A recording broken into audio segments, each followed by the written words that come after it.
Awarding, dami-dami ng awards na abot ng kanabanganas and of course sa'yo kaya Salamat po.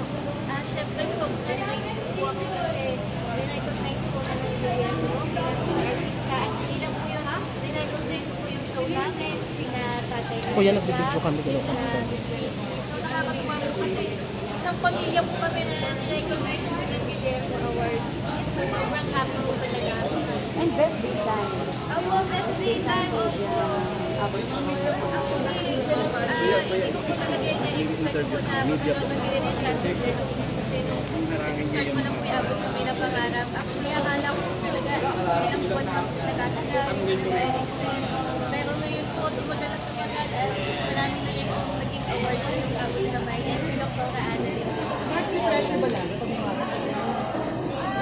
Hindi naman po pressure, more on sa akin po kasi nakita ko siya as a blessing. Kuya, can you move a bit? Kasi I'm part of the media too. So that I'll try.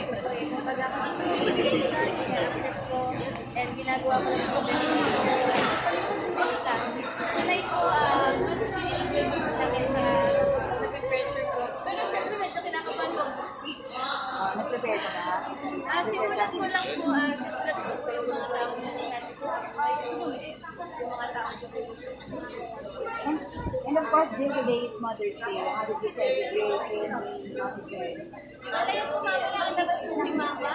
So, after po nito, mag-take po kami.